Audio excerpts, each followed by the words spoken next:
Very good morning and welcome. It's Jeff Laughton online at 10:30 on Saturday the 14th of June. Just 3 days to go to Royal Ascot. I'll be leaving to go there on Monday lunchtime. I'm going to go to Windsor on Monday night, which I always enjoy. It's such a lovely race course to go to, so relaxing. The racing might not be all that, but I'm sure I'll be able to find at least one bet to pay for the night. As you know by now, I won't be doing any videos after Monday, purely through lack of time, but I've got a group of people together who will be getting all my Royal Ascot bets. If you want to be one of them, just drop me a line to the email address below, jefflawtonmanagement@gmail.com. Now, I won't be taking anybody else on after I leave at lunchtime on Monday, so if you do want the bets, you need to register before that time. Drop me an email or send me a text to the mobile number. So if you've never been to Royal Ascot, it's not only the most amazing racetrack in the world, and I've been racing to many countries, but it's 5 days of absolute top class racing with 7 Group 1 races and 7 Group 2 races just in the first 4 days. Nowhere in the world will you find that quality spread over so many days. And the weather's going to be great. It's going to be 27, 28 degrees, but they are shade temperatures. So it's easily going to go into the 30s, and trust me, when you're wearing top hat and tails, that's going to be really hot. Well, at least the Pims will help cool things down. They've also increased the amount of races run each day now. Royal Ascot, since I started going 40 years ago, was always bang on six races. There was it never varied. But the last couple of years, they've started making a 7 race card, which just extends the day, and probably I could do without it, to be honest. And now for the last few weeks I've been speaking to people regarding runners there, and I already have at least 3 or 4 bets lined up. And as I say, if you want them, drop me an email, send me a text. Now, looking at today's race, and I always say to you, Saturdays are the hardest day of the week. Well, today I think I can safely say it's the hardest Saturday of the year, with some of the toughest handicaps you could imagine. Now, I actually started work at 1:30 this morning, so you can see I'm absolutely knackered now. That was to try and wade through everything. I'm not even sure at this time that I'm too much clearer on a lot of the stuff, so please be careful. Now, we had a much better day yesterday, but I don't want to go and give it back today. So before we start, if you haven't already done so, hit the subscribe button. That lets you know when I put a video up. And if you're interested in my private service, which has made fortunes this flat season, then drop me an email as well. Let's start at York, 335, probably as tough a 3-year-old handicap as you're likely to see. But I've been very taken in both his starts this year by Charlie Hill's Double Rush. He was impressive at Newmarket back in April, and the form of that race is very strong. He's got up £5 for that run, but I don't think that's unreasonable given the fact that the 3rd and 4th that day have come out and won competitive looking handicaps since. He hasn't run for 59 days, and normally that would bother me, but the post-race comments from the trainer after Newmarket said that he was going to be targeted at this race.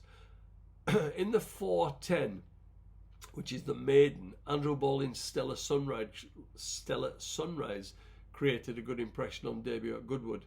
But the 3rd horse has been beaten in a Brighton maiden, and I'm not convinced that is top-class form. Whereas Carl Burke introduced a really nice Sioux Nation colt who cost, I think it's called YY Nation. Yeah, he cost 260,000 guineas at the Breeze-Ups. He already has a Group 1 and a Group 2 entry in Ireland over the next few weeks, so he must be highly thought of.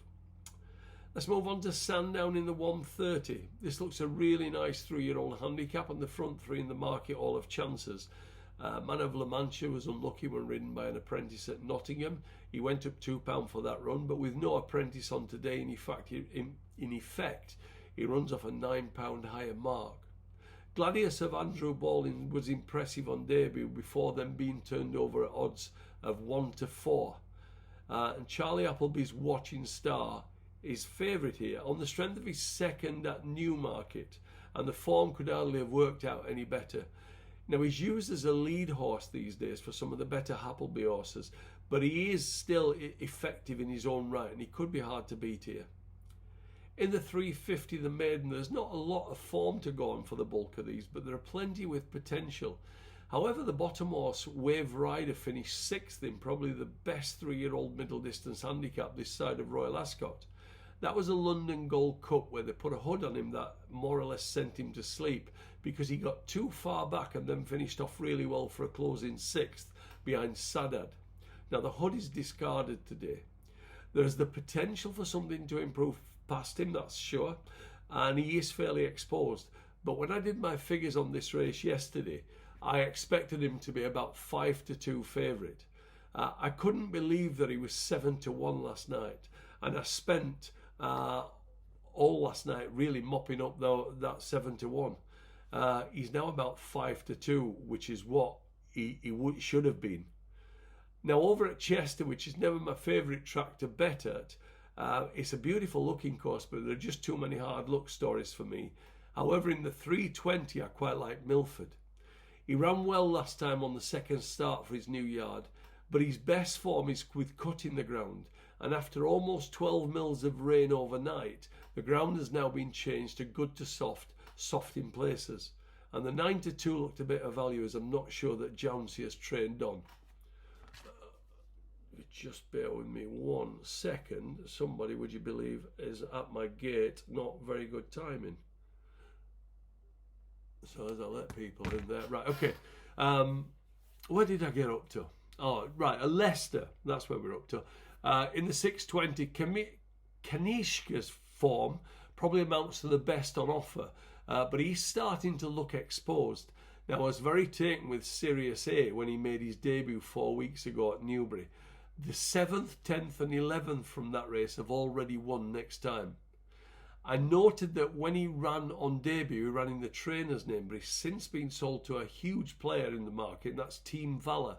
And if you're James Horton just trying to get a foothold, you're not going to sell a dud to an owner of that magnitude.